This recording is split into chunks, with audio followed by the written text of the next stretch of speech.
Jadi kalau umurnya anaknya, ibu yang laki umur 15 atau anak perempuannya umur 15, belum men dari sebelumnya, tapi umurnya hari ini beranjak 15 tahun, itu wajib hukumnya azmun janji umum. Kan umum semua, umum, janji yang universal, umum. Kalau tidak dikerjakan seperti itu dalam hidupnya, kalau orang tidak melaksanakan janji umum seperti itu, maka dia berdosa.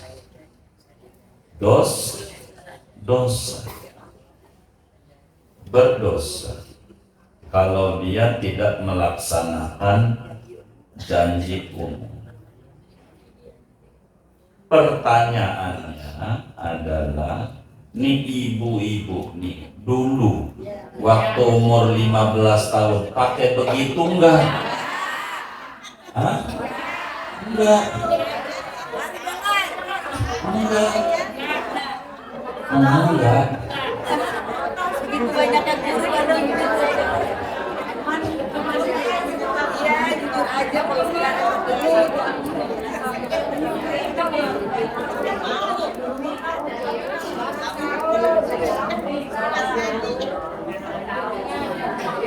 selamatan doang, selamatan juga enggak. Iya, jadi ibu-ibu dulu waktu umur 15 tahun atau waktu dulu men begitu ngomong begini enggak? Bos.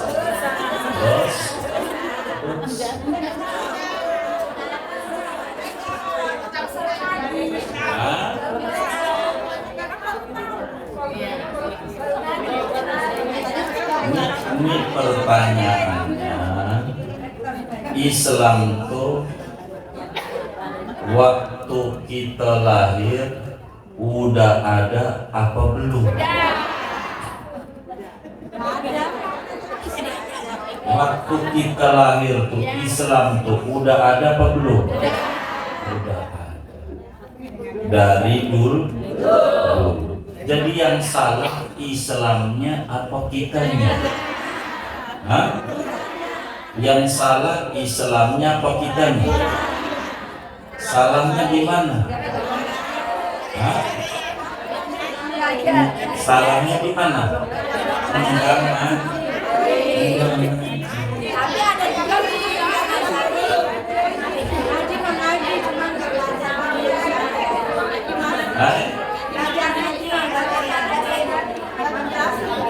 Kenapa? Loh, kan ngaji itu wajib bagi muslim kan disuruh ngaji muslim. Jadi enggak ngajinya tuh salah agama apa salah kita? Hah? Enggak ngajinya tuh salah agama apa salah kita? Salah kita. Orang yang salah tuh dosa enggak?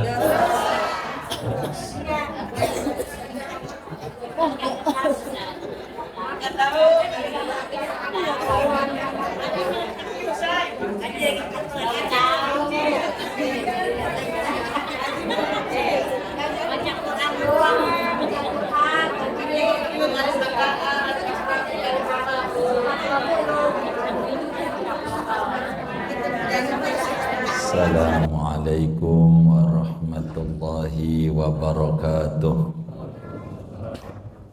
Bismillahirrahmanirrahim.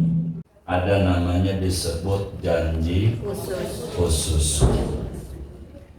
Di luar ini ada namanya azmun am atau janji umum, dan ini wajib dilaksanakan oleh muslim, apa laki apa perempuan yang umurnya beranjak baligh.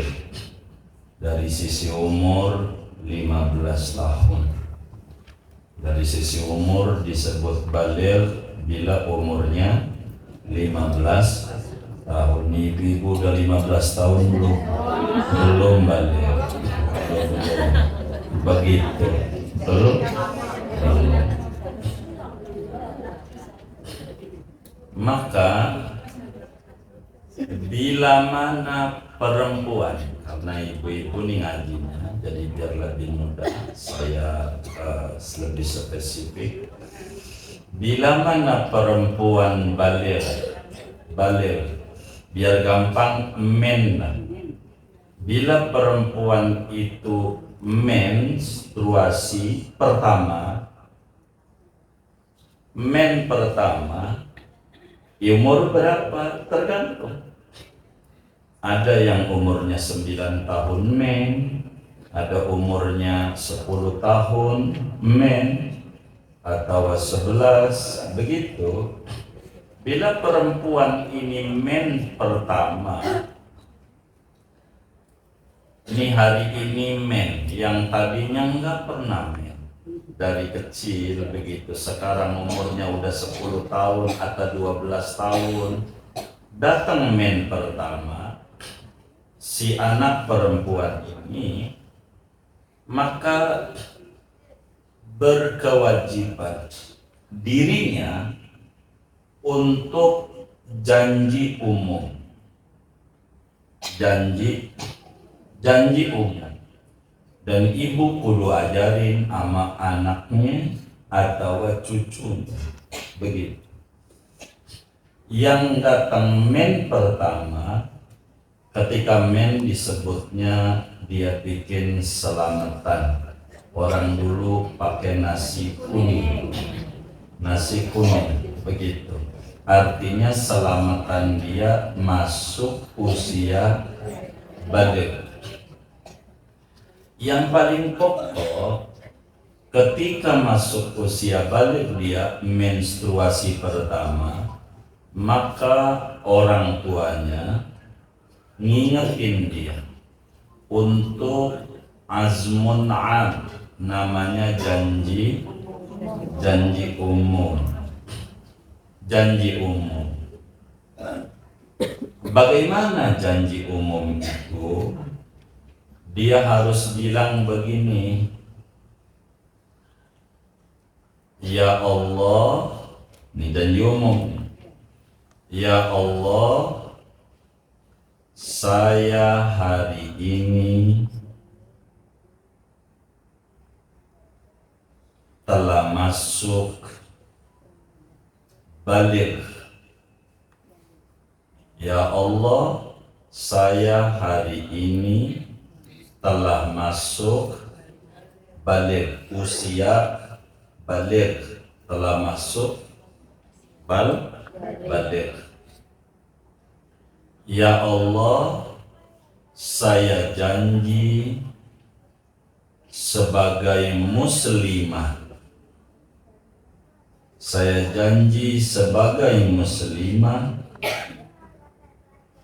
akan menjalankan seluruh kewajiban agama.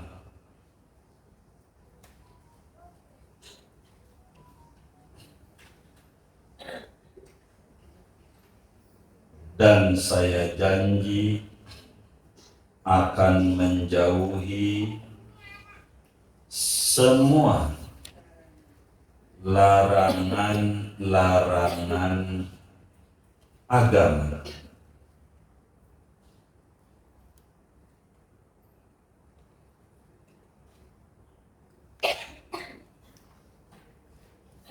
Ya Allah,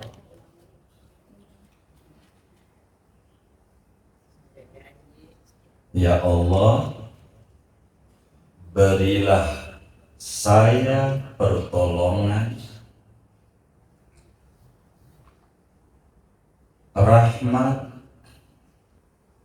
dan kasih sayang-Mu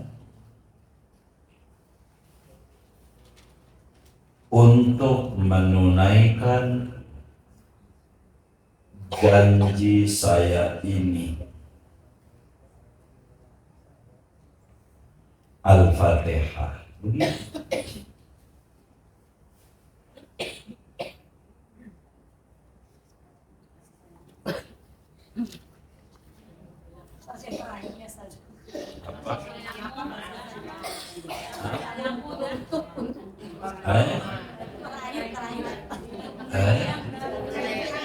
Ya Allah, ya Allah, berilah saya pertolongan, rahmat dan kasih sayang-Mu untuk menunaikan janji saya ini. Al-Fatihah.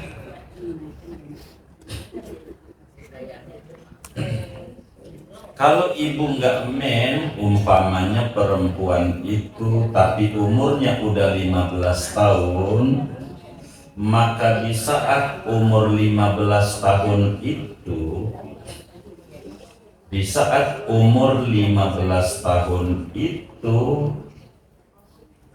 ngomong dia.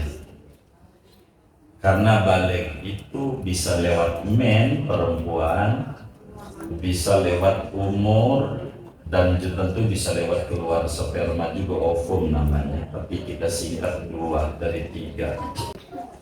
Jadi kalau umurnya anaknya, ibu yang laki umur 15 atau anak perempuannya umur 15, belum men dari sebelumnya, tapi umurnya hari ini beranjak 15 tahun,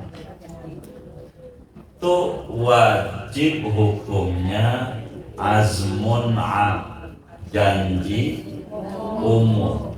Kan umum semua, umum, janji yang universal namanya, umum. Kalau tidak dikerjakan seperti itu dalam hidupnya, kalau orang tidak melaksanakan janji umum seperti itu, maka dia berdosa.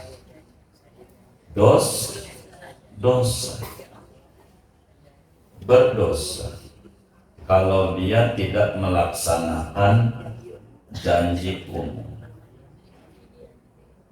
Pertanyaannya adalah, nih ibu-ibu nih dulu waktu umur 15 tahun pakai begitu enggak? Hah? Enggak.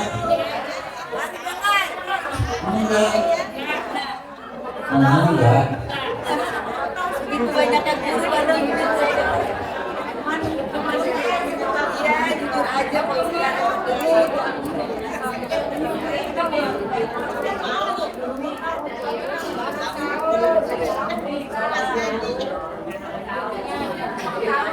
Selamatkan doang, selamatkan juga enggak. Selamatkan. Iya, jadi ibu-ibu dulu waktu umur 15 tahun atau waktu dulu men, begitu ngomong begini kan, bos.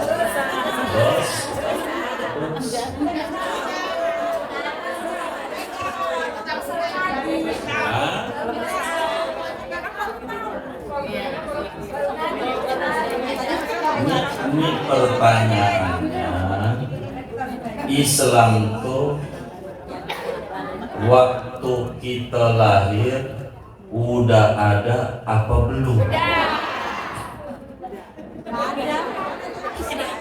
Waktu kita lahir tuh Islam tuh udah ada apa belum? Udah ada.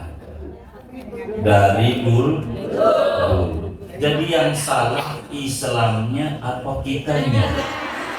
Hah? Yang salah Islamnya apa kitanya? Salahnya di mana? Hah?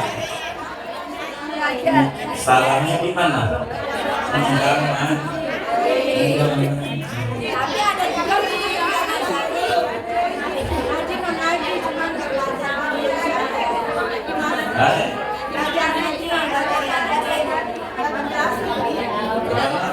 apa? Loh, kan ngaji itu wajib sama muslim kan disuruh ngaji muslim. Jadi enggak ngajinya tuh salah agama apa salah kita? Hah? Enggak ngajinya tuh salah agama apa salah kita? Salah kita. Orang yang salah tuh dosa enggak?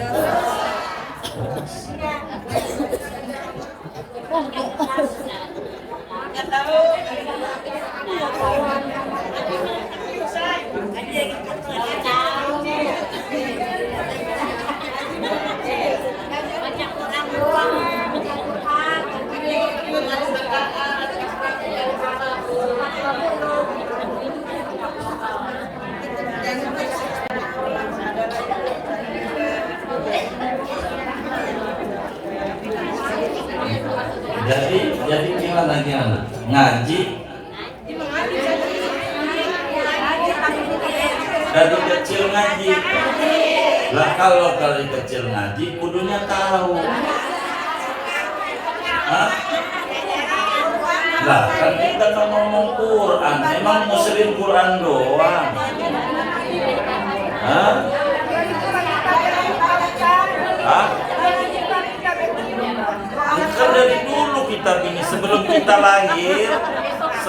kita lahir, entar dengerin. Kitab ini dikarang udah 200 tahun lebih. Umur ibu udah 200 tahun belum? Jadi kitab ini udah ada sebelum ibu lahir. Agak diajarin kitabnya. Apanya? Agak diajarin kitab ini. Jadi nyalahin guru lah. Kasihan itu guru. Itu salah guru apa salah kita? Hah? Salah kita.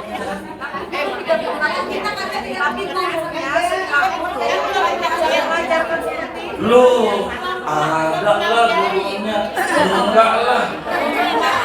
Hah? Lah, dari dulu kitab ini ajarannya dari buyut kita belum lahir udah ada. Tapi jadi ajaran Pak Ustaz. Apa Ustaz orang diajarin. Kita kan apa kata guru kalau diajarin itu kan pasti tahu. Terus bagaimana? Baru nemu Pak Ustaz, baru nemu ini. Bersyukur hari ini tahu, bersyukur. Soalnya yang ngajar masih Serang. Bukan kita, orang ajarannya bukan kita. Ini dari dulu. Coba lihat kitab itu lahirnya tahun berapa itu yainya? Ada tahunnya di judulnya. Hah? Wafatnya berapa? 1916. Ibu udah lahir belum? Udah ada belum? Kitab ini udah ada belum? Berarti ajarannya baru dari dulu. Udah lama. Yang baru kita baru tahunya kan? Karena kita baru ngaji. Oh iyalah. Ya iya benar. Loh iya. Bukan gak sadarin kita juga ngaji. Badia aja badia ngomong.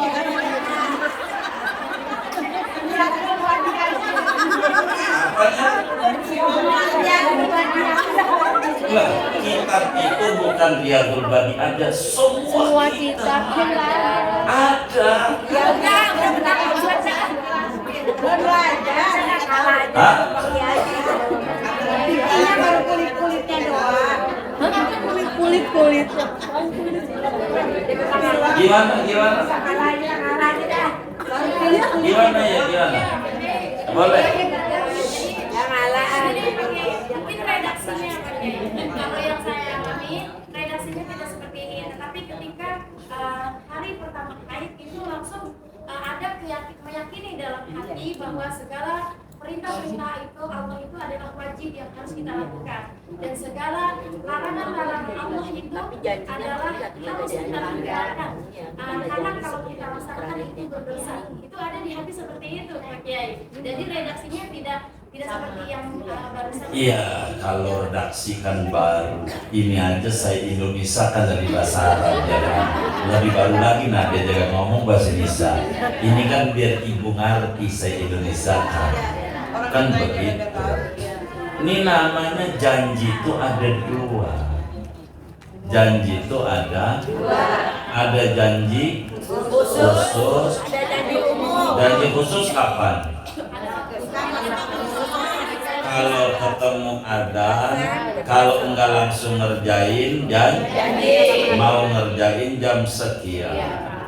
Itu namanya khusus, sholat doang kan. Kalau ini kan umum.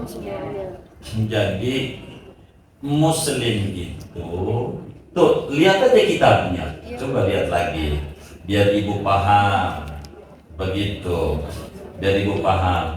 Wajibu dan wajib. Wajib tuh kalau enggak dikerjakan Dosa. kan begitu, benar nggak?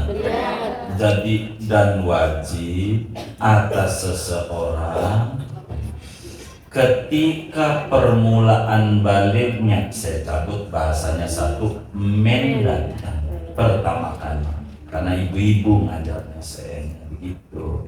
Kalau istilah umur 15 tahun wajib janji untuk mengerjakan seluruh kewajiban, mencegah diri maknanya meninggalkan seluruh larangan. Janjinya tuh hukumnya wajib. Kapan diucapkan? 15. Oh, kalau dari umur berapa? 15 tahun. Bila di umur 15 tahun itu tidak mengerjakan yang wajib, berarti jadi dosa. Dosa. Iya, dosa. Maka ini bagaimana, kan yang ibu bingung, terus bagaimana tuh, kan begitu. Nah ini kan belum selesai, kan belum. Yang ibu harus ucapkan setiap duduk di majelis ilmu mana aja, gelas tuh harus kosong. Gelas tuh harus kosong. Kalau ibu gelasnya kosong, diisinya sama siapa aja gampang. Begitu. Tapi kalau ibu duduk di majelis ngobrol sana sini enggak dapat. Kalau ditanya dari mana, habis ngaji, padahal ngobrol di tempat pengajian. Masalah kita begitu.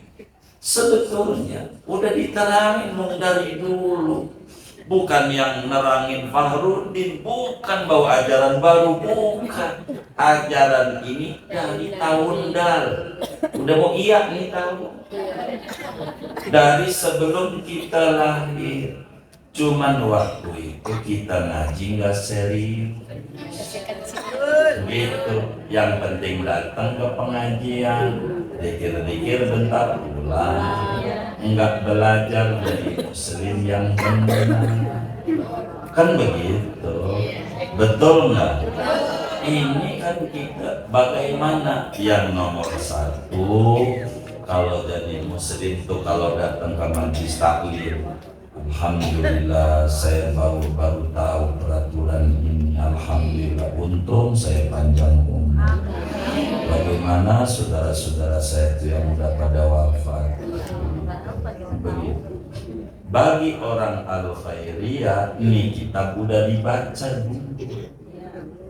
dulu di 2004, 2005 udah diajari. Bukunya bukan begini, Arab kan dulu, tapi ajarannya sama. Ajarannya sama. Tinggal ingat orang itu aja nggak bakal berubah juga. Tinggal kita ngaji tuh jangan melek. Jadi Bila kita tidak kerjakan janji umum itu berdosa.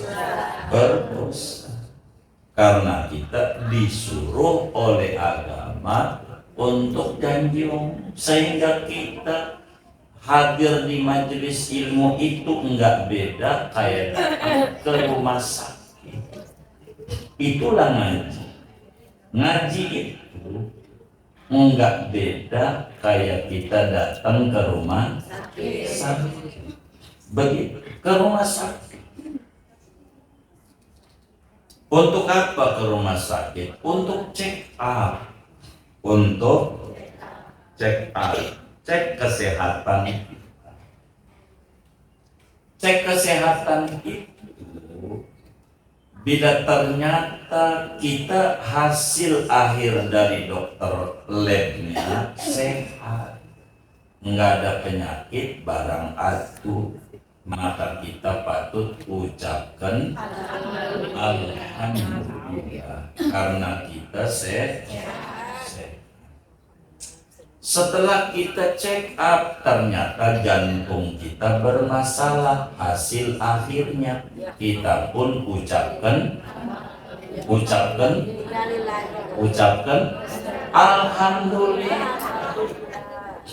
Ucapkan alhamdulillah, ketahuan kita ada penyakitnya sehingga buru-buru diobati. Jadi apapun hasil check up itu cakap, enggak perlu takut check up. Begitu. Karena dari check up itu ketahuan. Begitu orang tuh kudu ngaji. Begitu, jangan takut datang ke majelis. Begitu, jangan takut untuk ngaji. Kalau kita nggak mau ngaji, namanya kita demen memiara penyakit. Begitu. Namanya ngaji itu cek up. Ngaji.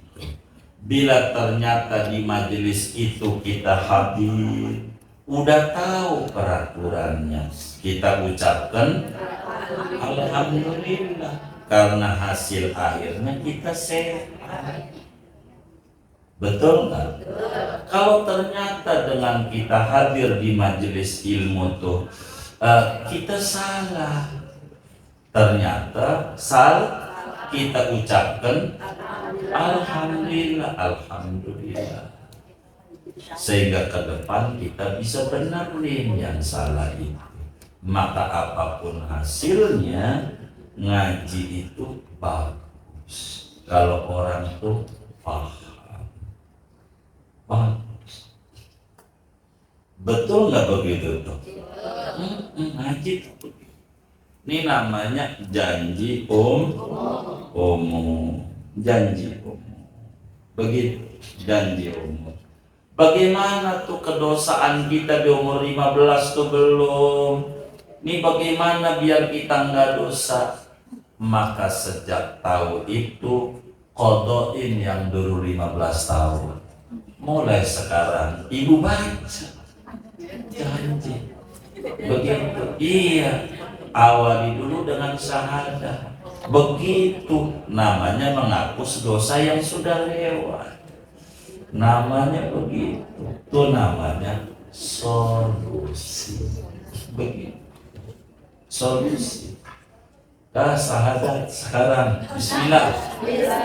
Bismillahirrahmanirrahim. Asyhadu an la ilaha illallah wa asyhadu anna Muhammadar Rasulullah. Baca rame-rame.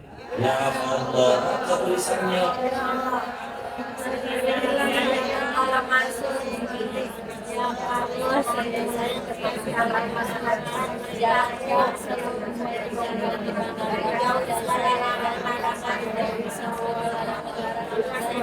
Ya Allah, kasih sayangmu, berikan dan saya ini Al-Fatihah.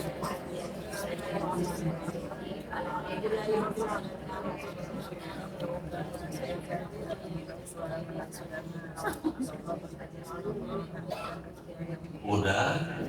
Ontong dari Satria. Iya. Hidup tuh enak orang ngaji. Begitu.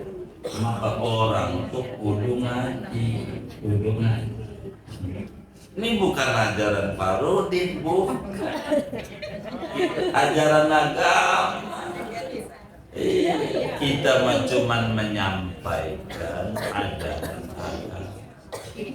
Begitu. Adapun orang tuh dalam menyampaikan materi, maukah dia menerima, maukah dia menolak, mau mengisi komentarnya nyela, mau dia muji, tidak ngaruh. Yang penting Allahumma fashhad, ya Allah saksikan ajaran Rasulullah sudah kita sampaikan. Begitu tugas yang ada itu, begitu, hanya dakwah, takbir, menyampaikan ajaran agama. Begitu. Masalah masuk ajaran itu terserah ibu-ibu. Terserahnya bagaimana begitu. Serius enggak kita belajar, ibu disampaikan. Kalau ibu ya saya kelewat, maka di anak ibu, ya anak sudah tua-tua juga, cucu ibu masih bisa, jangan ikut kesalahan kita. Muslim itu begitu diajar. Yang kayak begini nih, yang kudu dipikirin sama kita, mikirin keselamatan kita menuju kepada Allah. Karena kita bakal dituntut di akhirat tentang janji umum. Kan begitu, bukan sholat doang. Kan apa aja bakal ditanya. Dan kita udah paham, thalabul ilmi fardhatun ala kulli muslim. Ngaji itu wajib. Maka belajar yang serius. Kemana aja, guru mah teknis, guru mah boleh ganti, guru boleh mati. Begitu, yang penting ngaji kudu terus tuh hidup. Begitu, ngaji kemana saja silakan, yang penting ngaji. Harus ada yang dibawa pulang. Itu namanya ngaji. Jadi jangan timbang geroyak kesana kemari, timbang ngomongin orang. Malah namanya bukan ngaji. Rugi, dosa, ya. Dosa, begitu. Jadi ngegedein dosa buat apa? Begitu. Jadi jangan ngaji yang benar, supaya kita ini pelan-pelan menuju kepada Allah. Karena pada akhirnya kita bakal balik kepada Allah. Ngaji. Ini namanya janji umum. Ajarin. Kalau pakai bahasa Arab, ibunya repot, ya Allah, Allahumma inni qad azamtu. Begitu panjang kalau pakai bahasa Arab, tapi ibu kurang mengena di hati. Allah paham. Dengan bahasa Indonesia, ibu catat, ajari buat anak ibu. Begitu namanya benar. Ini pelan-pelan ngaji itu ngobatin penyakit-penyakit kita, khususnya penyakit ketidakmengertian ajaran Nabi besar Muhammad Sallallahu Alaihi Wasallam. Inilah pentingnya kita ngaji, dapat ilmu lagi. Begitu ngaji itu begitu, jadi enak ngaji. Jadi kalau orang tuh tahu ngaji itu enak, dia pengen ngaji. Karena nggak tahu susah, begitu. Nggak tahu nggak tahu kayak kita nggak ke dokter, saya ngeri, takut ketahuan penyakitnya, betul nggak? Padahal ngaji itu justru biar kita tahu penyakitnya sehingga kita bisa berbenah diri, kehidupan kita harus lebih bagus. Begitu, itu ngaji. Begitu. Dan ngaji kita punya guru 2, 3, 4, kudunya kita lebih pintar dibanding yang punya gurunya 1. Begitu, itu logika yang benar ngaji. Begitu. Harus kita dapat wawasan yang banyak. Jadi luas. Begitu ngaji. Yang penting kita harus dapat dalam setiap ngaji. Masalah ibu mau nyatet, mau nggak terserah. Saya tuh ngajar nggak panjang, sedikit. Karena tujuannya bukan tamat kita, tapi tujuannya mengerti ajaran Rasul. Begitu. Maka kalau ditanya kapan maulid, Saban Kemis maulid. Saban Kemis ngomongin Rasulullah punya ajaran. Saban Kemis maulid. Apa maulid? Mengaplikasikan ajaran Nabi Muhammad. Itu maulid. Saban Kemis mau kemana maulid? Saban Kemis kan ajaran Nabi, benar nggak? Ini maulid intinya kan biar demen nama Nabi Muhammad, pengen ngikutin ajarannya. Inilah ajaran Nabi Muhammad Sallallahu Alaihi Wasallam, adalah namanya janji alhamdulillah. Betul nggak? Tapi kan dulu nggak tahu, nggak dosa, nggak begitu. Jadi walaupun kita nggak tahu itu perboden, karena kita dari Jawa ke Jakarta, ditangkap nggak? Ini kita nggak tahu nih kalau ini tanggal ganjil, kita bawa mobil genap, tangkap polisi nggak? Kenapa ditangkap? Enggak tahu Pak, saya nggak tahu. Tangkap nggak? Kenapa? Peraturan. Kalau bawa mobil kudu tahu peraturannya. Kalau udah umur 15 tahun kudu tahu peraturan sebagai muslimah. Begitu, pelan-pelan. Ya itulah ngaji. Kita makin ngaji itu kalau mau jujur bukan makin pintar. Iya. Orang tuh kalau ngaji terus tuh bukan makin pintar, tapi makin bodoh. Kok makin banyak yang saya berarti saya ini dia enggak tinggi. Betul nggak? Iya, ngaji tuh kita. Maka Imam Syafi'i bilang, kata Imam Syafi'i, kullama zadani ilman zadani fahman. Manakala Allah tambahkan saya ilmu, maka bertambah juga ternyata pahamku bahwa diriku ini amat sangat bodoh pada ajaran Rasulullah ini. Begitu. Ini baru satu ilmu, ini belum kelar ya Allah. Kalau dongeng ini nunggu puyeng di otak. Puyeng. Ilmu dalam Islam itu ada 400 miliar 980 ribu ilmu. Banyak. Yang pokok 3: tauhid, fikih, tasawuf atau akhlak. Disebutnya akidah, syariat, akhlak. Ini 3 sendi utama muslim.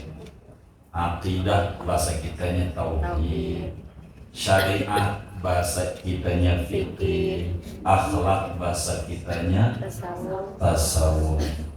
Ini ciri-ciri ahlus sunnah wal jamaah, disingkat jadi aswaja, asal ketemu warung jajan.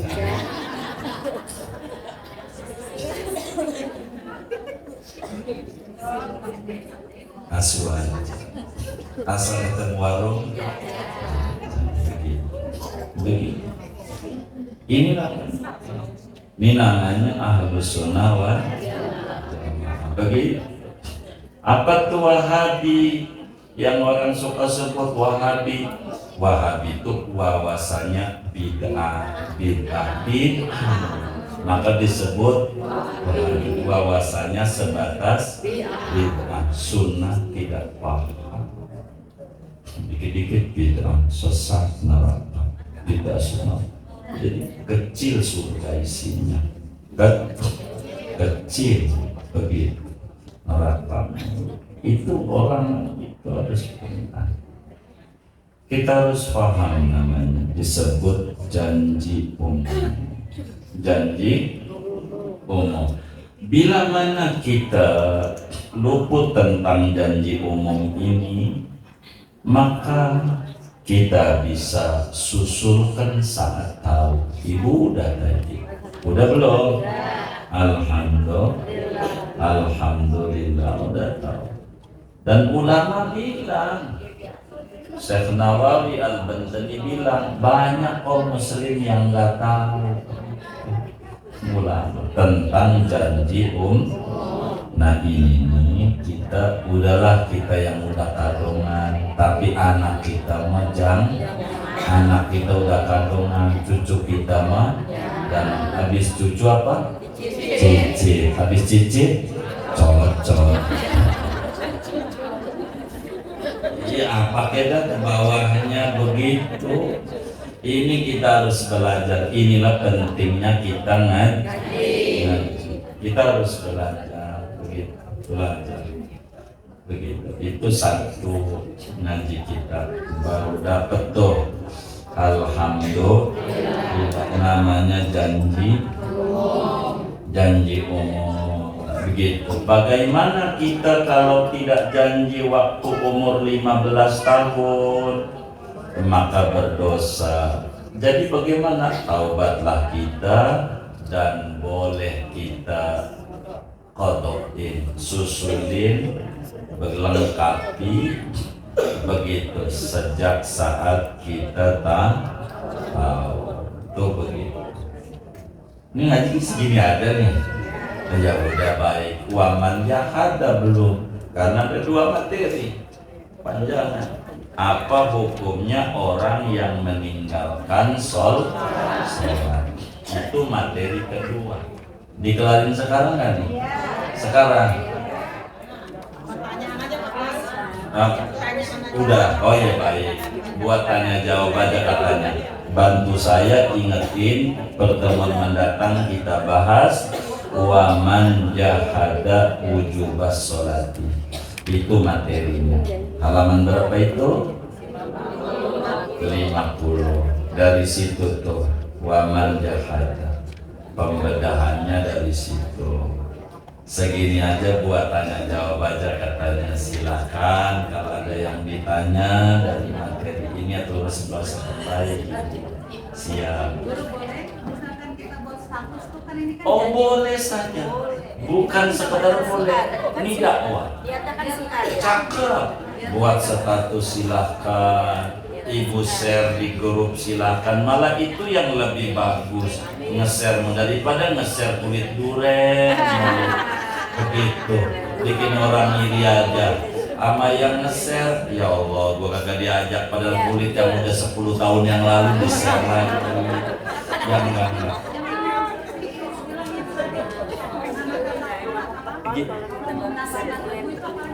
Gimana?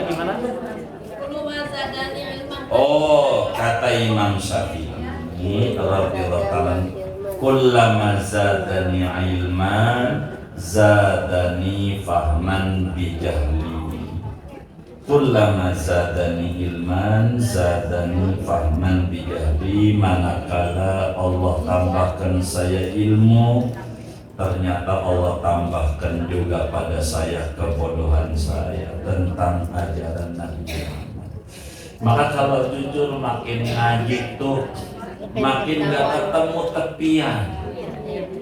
Kalau bahasa Muallim Syafi'adani, jangan kayak katak dalam tempurung. Tempurung tahu nggak? Batok kelapa. Jadi kata cebong tuh dunia ini luas, padahal sebatok kelapa. Ketika pecah batok kelapa, kaget.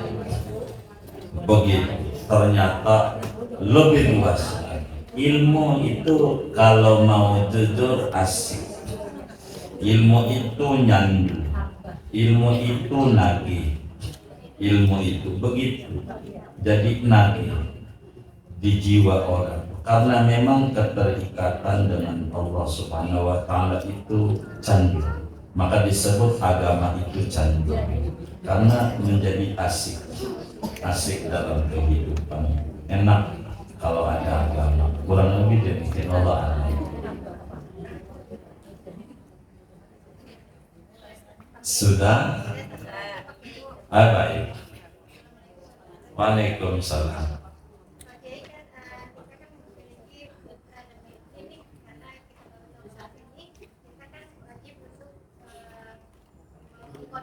Iya.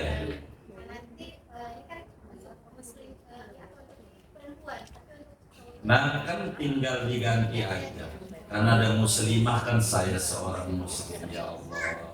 Saya seorang muslim, saya janji hari ini. Begitu karena umurnya udah kelewat, barangkali sekarang umur 24, anaknya dari 30 duduk suruh duduk.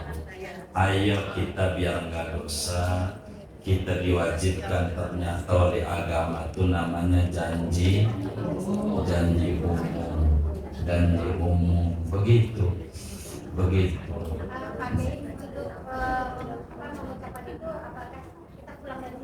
Oh, itu tergantung. Kalau ditanya kasus, tentu bakal berbeda-beda. Kalau bunda kita anaknya ada di rumah, ya bisa. Tapi kan kalau langsung sekarang anaknya ada di kerja, bukan itu teknis. Nah, intinya sampaikan kepada orang lain tentang ajaran itu.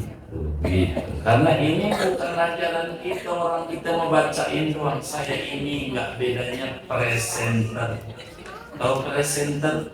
Pembaca berita.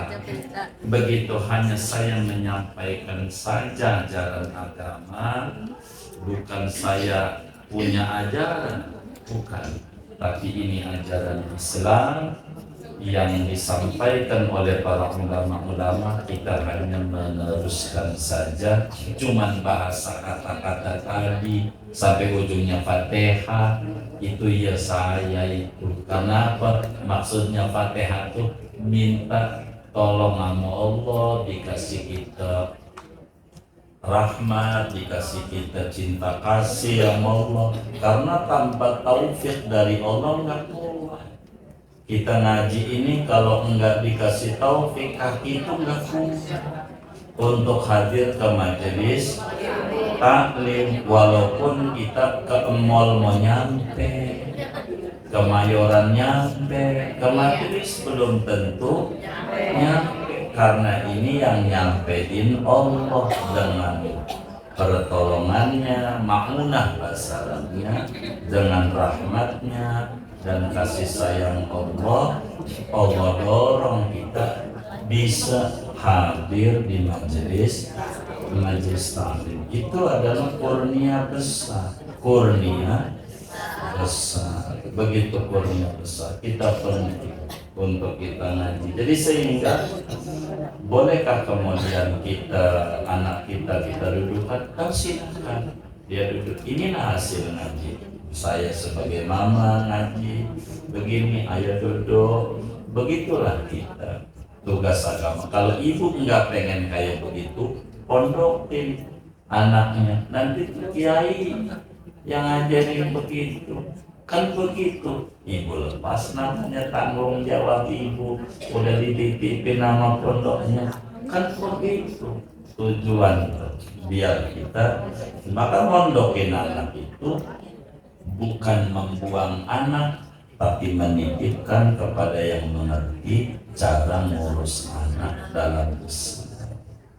Itu begitu, itu mondokin anak.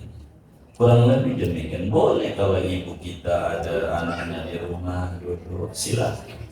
Sama temennya boleh, ibu kan punya komunitas apa, grupnya, ibu duduk, diajak duduk, apalagi ibu kasih dia makan bakso, dia girang. Nah, habis makan bakso doanya begini kan dia girang, dia paham. Kayak begitu, namanya bareng-bareng dakwah. Enggak mesti sama kita begitu. Dan itulah perwakilan saya ini kan ibu-ibu perwakilan Islam semua.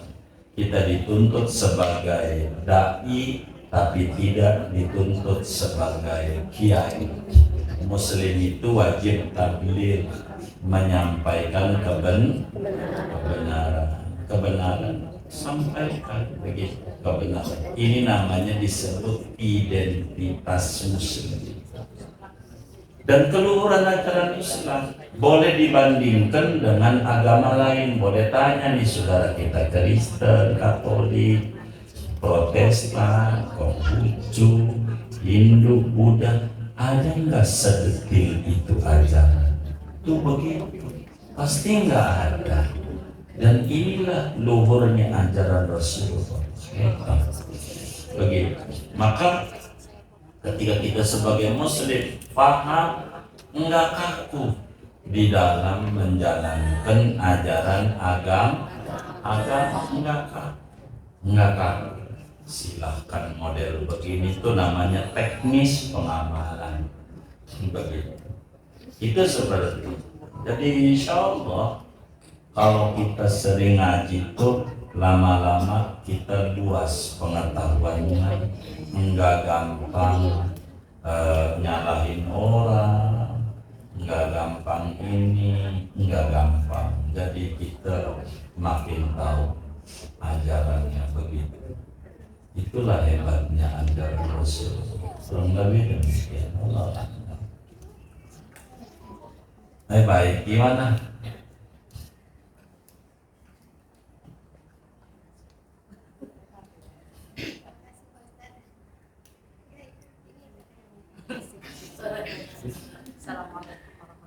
Waalaikumsalam. Iya. 2 tahun yang lalu ya, saya sholatnya ya ketika sujud yang sedang resah gelisah ya. Ketika sujud kan ini bergerak, tidak boleh kita seperti ini gitu ya, maaf. Terus tangan juga harus menyentuh sajadah. Jadi kena ini nggak boleh gini kan? Tidak boleh nutupin telapak tangan. Terus berusaha seperti itu, ya telapak tangan terbuka tidak boleh juga. Ya, ketika kita sujud mau berusaha untuk tangan ini berusaha menyentuh apa ya sajadah, akhirnya tuh kadang-kadang terbuka tuh ya tangan seperti itu kan tidak sah ya pakai.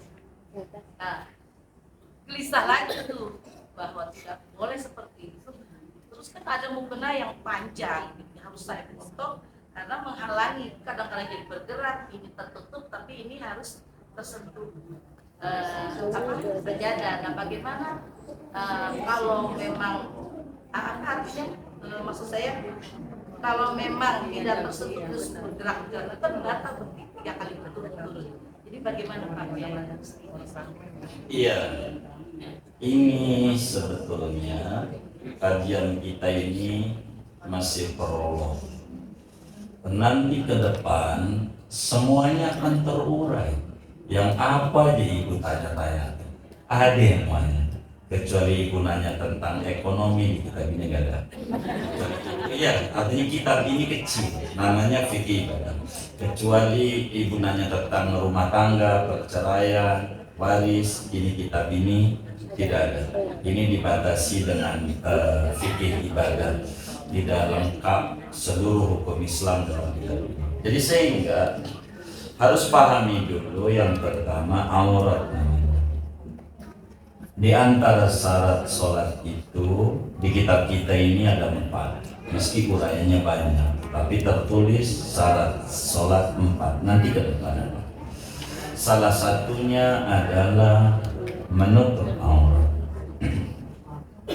Ketika menutup aurat, nanti dijelaskan oleh yai kita juga ada batasan antara laki sama perempuan. Begitu perempuan juga ada batasan antara aurat perempuan dalam sholat dan aurat perempuan di luar sholat. Di luar sholat akan diatur lagi antara dia dengan suaminya, dengan mahram, adiknya, bapaknya, kakaknya, dan orang lain. Orang lain juga ada batasan. Bagaimana kalau dia sakit ke dokter, laki, ibu kemudian sesar, dokternya laki, ini bagaimana? Ini diatur nanti di depan, insya Allah ada. Nah, ngomongin aurat perempuan dalam sholat adalah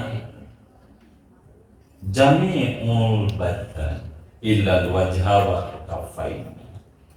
Aurat perempuan dalam sholat itu seluruh badannya kecuali wajah dan 2 telapak tangan. Ini wajib terbuka. Kalau ini terbuka, enggak bakal kerepotan kayak tadi. Kalau ini terbuka, karena itu terbuka ini. Kenapa? Biar kita tidak repot begitu di dalam kita sholat kita, khususnya sholat ini namanya bukan aurat. Begitu terbuka dalam sholat, sehingga nanti bakal diatur lagi. Itu baru ngomongin aurat. Ntar ngomongin rukun sholat, dan semuanya akan dipadu padankan. Aturan itu menjadi satu adanya. Dalam sujud tidak boleh kita sujud pada benda yang ikut bergerak dengan bergeraknya kita. Itu nanti aturan sujud. Mana yang bergerak dengan bergeraknya kita, anggap dia mukna. Mukna itu ketika kita bergerak ikut bergerak. Maka ketika kita sujud pada mukna, jidatnya begitu pada mukna, maka tentu sujudnya tidak sah. Kalau sujudnya pada mukna, sujudnya kalau di mukna, maknanya seluruhnya anggota sujud yang disebut wajah ini. Kalau ada yang tidak kena mukna, cuman mulut, barangkali kena mukna, enggak apa-apa karena anggota sujud bukan mulut. Nanti bakal dibedah pada urusan sujud atau rukun sholat, nanti di depan akan kita bedah pada materi ini. Maka bagaimana kita biar kita tidak ini, muknanya digeser saja kalau kemudian muknanya kelebaran, kecuali muknanya ibu 15 meter. Allahu Akbar kabir. Ya bisa aja. Kalau muknanya 15 meter, yang 10 meter adanya di bawah, enggak gerak dengan gerakan ibu, maka sujud pada itu enggak ngaruh. Enggak ngaruh. Nih enggak usah mukna nih, saya ambil contoh kertas.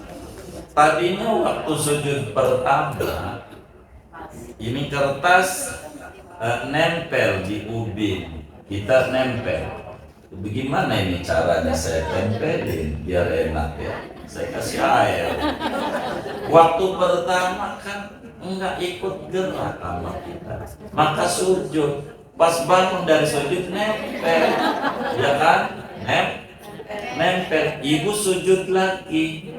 Ini namanya sujud tidak sah karena sujud pada benda yang ikut bergerak dan gerakan kita. Bagaimana biar sah? Copot aja. Ibu taruh sujud sah, enggak apa-apa, enggak apa-apa. Bahkan ada perempuan mau bangun dari sujud aja susah amat. Katanya kalau mendekati ruku batal sholatnya. Jadi mau diri aja susah. Ini salah yang ngajarin. Ntar kita bedah atu-atu. Kalau Jumat besok kiamat aja. Jumat besok, ini kan Kamis. Saya ajarin hari ini sampai tuntas.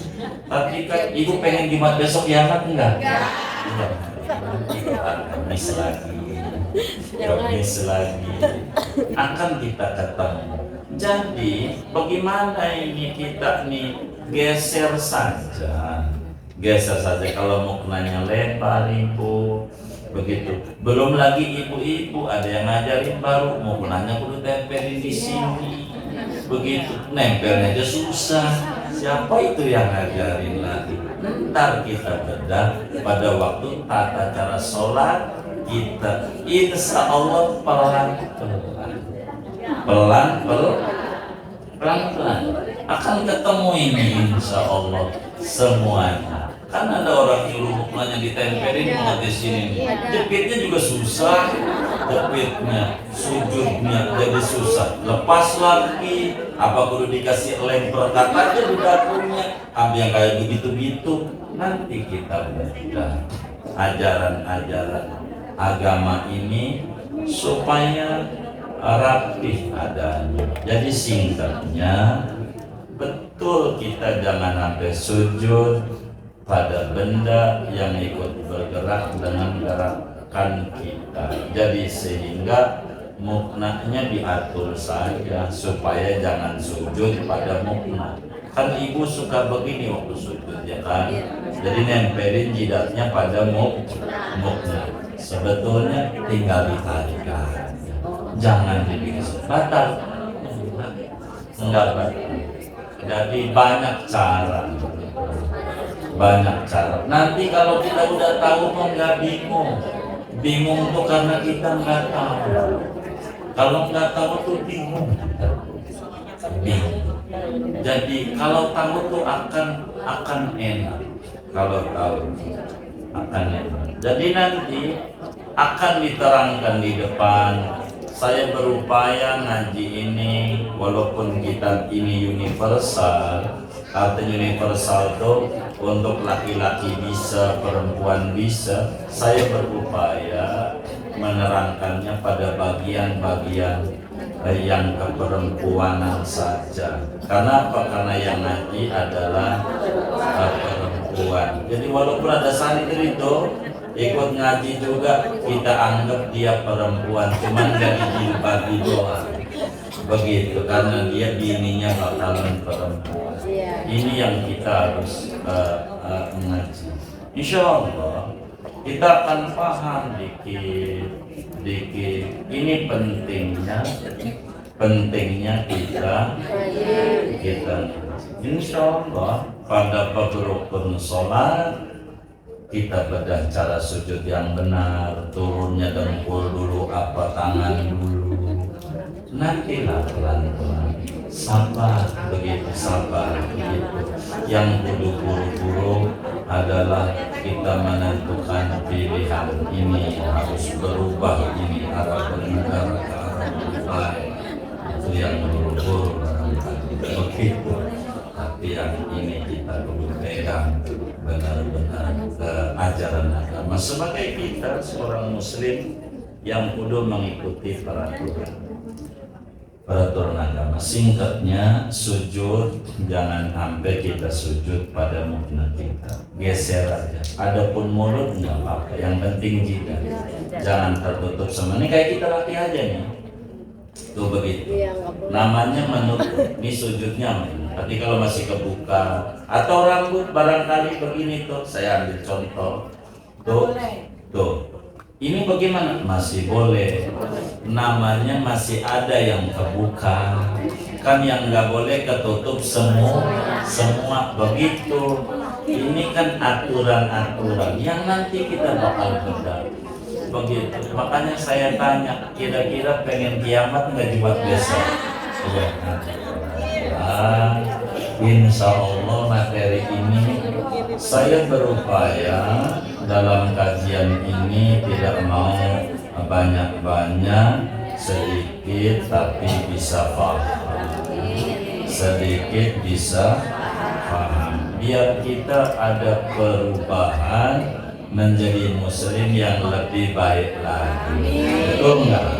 Begitu. Jadi kita biar berubah, begitu kita bernegara juga, biar kita berubah ke arah yang lebih baik lagi. Iya perubahan. Itu begitu. Emang hidup itu begitu. Hidup itu ya biar kita ke arah yang lebih baik. Hidup itu. Ya, wallah. Sudah? Iya Pak.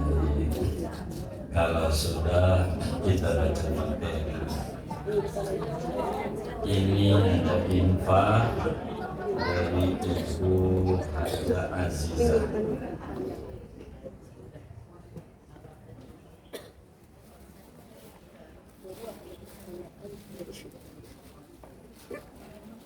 Ini saya kurang paham, ini masih hidup atau udah meninggal ini untuk Rafiq ini. Rafika ini masih hidup atau meninggal? Oh, udah meninggal, iya baik. Aku doain anaknya yang masih hidup gitu. Takut salah saya.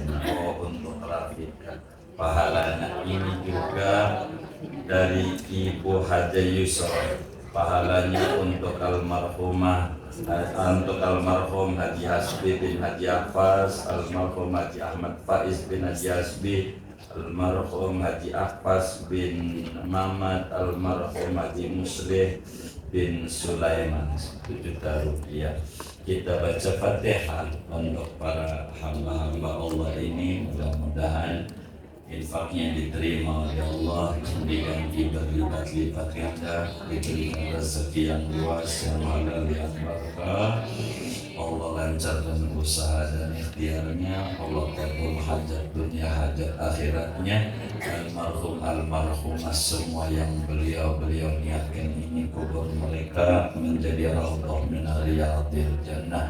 Allah bahagiakan dia dalam barzaknya, Allah muliakan dia dalam barzaknya, Allah bahagiakan dia dalam barzaknya. Amin. Al-Fatihah.